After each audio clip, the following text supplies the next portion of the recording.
Hello and welcome. Today we're in the Tier 7 Royal Navy battlecruiser, the Rooke. We're in a division with Streps, who is in the Strasbourg. And this is a Tier 5 to 7 battle, which makes it excellent for this ship. Because, well, I'm starting to wonder whether this ship is just amazing. Because she seems to have pretty good accuracy.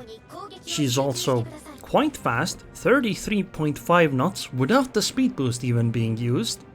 Has a decent heal, even has defensive fire, has a few torpedoes. Which, you know, they're not like amazing. You're not gonna dev strike an enemy battleship with them, but they're gonna be useful because it's extra damage. So my plan here is to just straight up push in. I really don't see why not.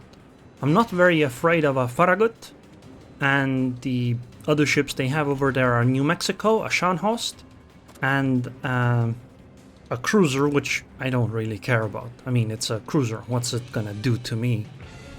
Oh, speaking of the cruiser, hello Asturias. Are you sure you want to be broadside like that? Are you really sure about that one?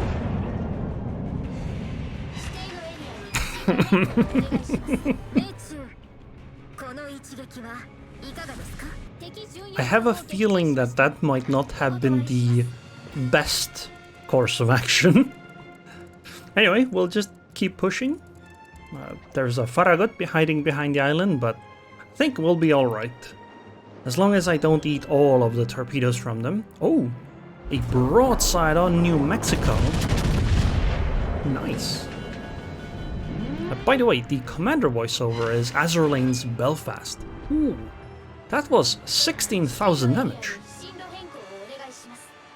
The New Mexico predicts that this is going to be a fast battle.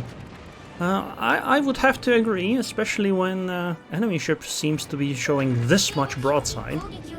You should always angle against the ships that are shooting at you if you can. If you don't, you're liable to take a lot of damage. I'm gonna have to stop and turn in here, because there's a Farragut behind the island, and she's probably going to torpedo based on the line prediction. Oh my god, I took 13k damage. See? That's what happens when you don't angle. This is why you angle. This is why I recommend the Battle Expert add-on that you can see. It shows what angle I am at towards the enemy ship. And you don't necessarily need it, but it makes it easier to learn how to angle, because you'll always see it in numerical fashion. Also, there are the Farragut torpedoes. Now that she blew her load, we can just go in without fear, because she won't have any more torpedoes. And apparently she's grounded now, so, well, soon will be. Or no, actually she's not. She's just between a rock and a hard place. Thank you, secondaries. And we will continue the push. I mean, we have a Gneisenau, Strasbourg, Rooke with me. Behind us we have a Congo as well, so we have very little to fear. But obviously you want to be as close to the enemy as possible, so I'm gonna just go full speed as much as I can. Game does actually seem to more or less be decided. It's a 8 versus 5. That's a very difficult game to come back from. Especially when the enemy still has 5 battleships left. And at least 1 destroyer. Because the destroyer will be able to run circles around the enemies. Finding that Scharnhorst is going to be somewhat difficult in the sense that she's pretty well armored. So it's going to be difficult to actually take her out fully. So I would really like to focus on other targets if possible. Unfortunately, there just isn't much around here other than this Nagato, who we will try to fight in a moment.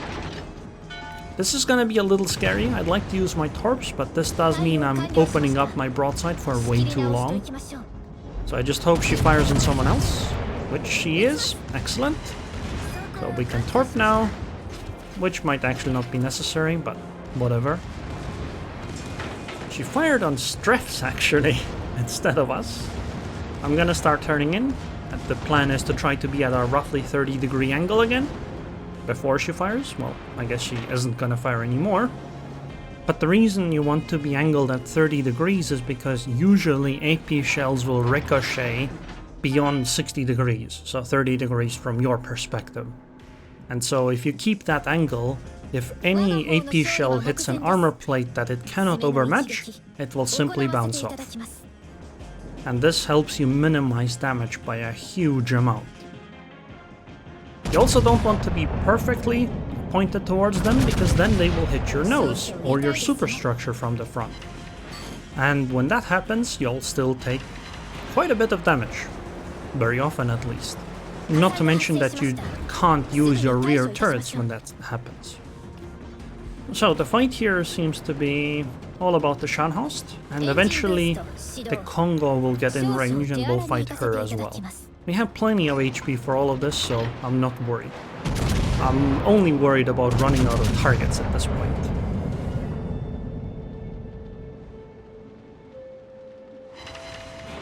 Another 5k damage from 4 over penetrations. I'm not very worried about Scharnhorst, because even if I show complete broadside, Scharnhorst AP is not that impressive, so it probably won't citadel me anyway, and besides, she's actually firing HE regardless. And I want to basically be going in the same direction she is, so that I can get closer to ships. This is actually one of the things that I think a lot of people do a little bit wrong, which is they don't position themselves for the next fight. So they'll finish the fight they're in right now, and then they'll have to sail empty doing nothing because they're so far from the next fight. One of the examples of this would be our Congo. She was so far back on the first fight that we had that she has never essentially been able to catch up. She has essentially the entire time been long-range sniping, even though there's no real need to, just because she was so far from all the fights.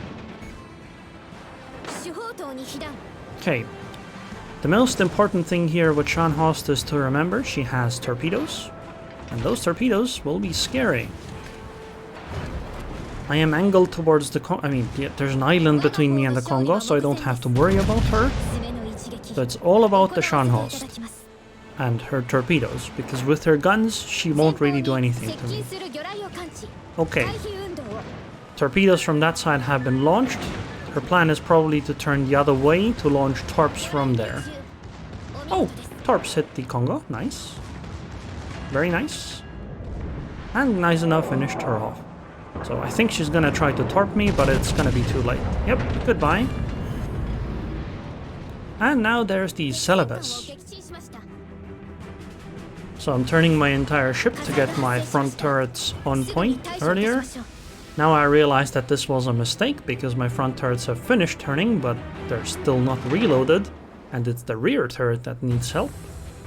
So I'm trying to turn my ship the other way, because this is probably my last salvo for the entire game. And we have to try to make the best of it. Hello, Kraken! This was a pretty good game. We did a lot of work this time.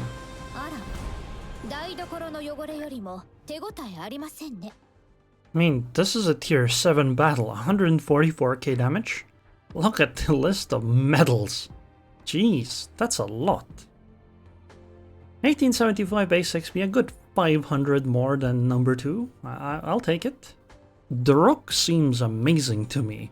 Like, definitely one of the better tier 7 battleships.